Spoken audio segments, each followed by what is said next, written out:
Lahat tayo ay nakapag-aral na. And syempre, di kumpleto yung pag-aaral natin kung wala tayong kalokohan na nagawa.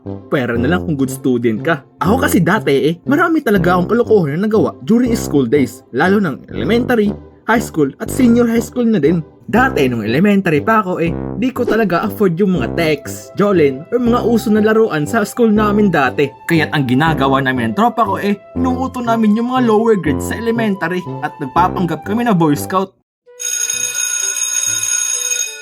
Uy pre, lunchtime na. Ano pre, dating gawi?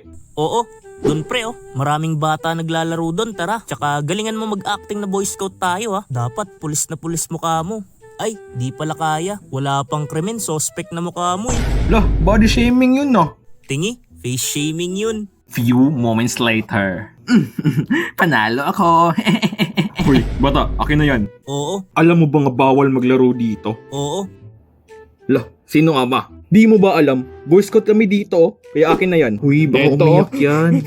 Hala, gagi, umiyak na siya, pre. Tara na, pre, nag-super science na yung bata. Isusumbong kita sa kuya ko. Patay tayo dito. Di magsumbong ka. Paki ko ba? Gusto mo pag untugin ko pa kayo ng kuya mo Ano ha? Ano? Magsumbong ka na. Ano sabi mo? Wala yeah, sabi niya, di ka pa natulog. Kuya. Nakakamiss din ba yung MAPI Day or dance competition sa school nyo? Dito kasi lalabas ang mga competitive na estudyante, lalo na sa kabilang section. Okay guys, make sure na kabisado nyo na yung mga steps na gagawin natin ha. Gagawin natin ang lahat para tayo mag-champion. Uy, Beshi! Kinakabahan ako. Pero carry lang. Sige lang, carry lang. Kasi madaming pogi Hala, grabe ka naman. Minsan ka nga lang napapractice Grabe ka naman, Beshi. Hala, Beshi Same costume tayo sa kabilang section, no? Hala, grabe. Di ba tayo nakauna na? Ng loob nila gumaya. Sige lang. Babawi lang tayo sa performance. Ladies and gentlemen, let's welcome Section Valera!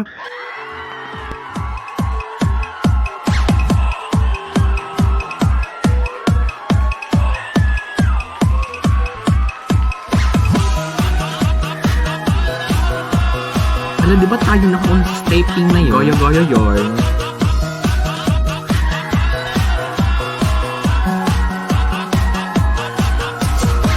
Sa isipan mo. Arayo. Gigi, may natapilap. Ang puto. Huwag mo tawanan. Ako lang ba excited pag first day of school? Sa sobrang excited, pati introduce yourself, minememorize mo na. Pero ang resulta, napahiya mo lang yung sarili mo ba? Nice. Nakaka-excite naman pumasok. Panibagong crush na naman. Sana pogi. Uy, saan ID mo? Hala, sorry manong guard, naiwan ko sa bahay Paano ba yan? No entrance, no ID. It's a prank! It's a prank. Pusilon da karon. Few moments later. Daming pogi. Excited na ako mag-introduce yourself. Ako si Clark John, taga Davao City. Pangarap ko maging architect. Ako si Clark John, taga Davao City. Pangarap ko maging architect. Uy, ikaw na daw mag-introduce yourself. Kaya mo yan, huwag kabahan. Kaya ko to. Ako si Davao City, nakatira sa architecture. Pangarap ko maging Clark John. Ay, ayaw nyo din ba sa quiz? Kahit anong piga ng utak mo, wala ka talagang masagot. Pero good timing kasi pinatawag yung teacher nyo kasi may meeting daw sila sa faculty room.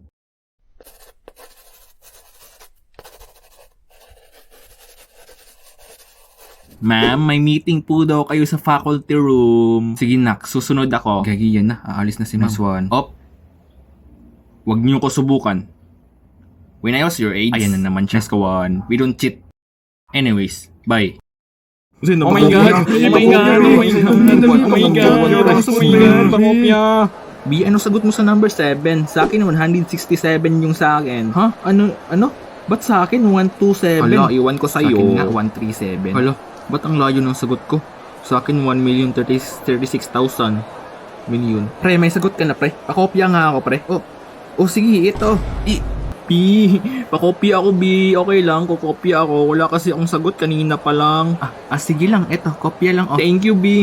Bait-bait mo talaga, tas ang bango mo pa, tas ang ganda mo pa, grabe, tas ang blooming mo pa, B. Pinaglolo ko lang yan. Di niya alam na set A ako, tas siya, set B. Nakakamiss din ba yung online class? Yung tipong pwede ka na matulog kasi nga naka-off yung camera mo. Uy, good morning. Napasarap ata yung tulog mo ah. Wala na, tapos na yung klase. Hindi sir, gagi. Di naman ako natulog, tsaka napaiwan talaga ako dito sir kasi may gusto akong itanong about sa mathematics formula natin kanina. Nalilito kasi ako sir. Aba. Matalino din tong batang to ah. Pero sige, next subject mo na lang yan tanungin kasi PE tong subject natin ngayon eh. And maraming salamat sa panonood nyo guys, no? And nakasubscribe na ba kayo? Kasi may chance na may mili ako ng subscribers ko, tapos i-drawing ko Aussie nila or character na gusto nila. And maraming salamat nga pala kay Kenler Animation kasi pumayag siya sa atin na makipag-collab, and maraming salamat talaga sa iyo. It's a big opportunity for me. And also, maraming salamat nga din pala kay Markido Animation kasi sa ang lupit na mga fan art na ginawa niya sa akin. Grabe, 3 pa talaga ang kanyang ginawa, tas ang mga popogi na mga gawa niya. Tapos, ang salamat nga din pala kay Eric Animation sa fan art na to. Grabe, ang pogi talaga ng mga OC ko dito, no? Maraming salamat talaga sa inyo guys.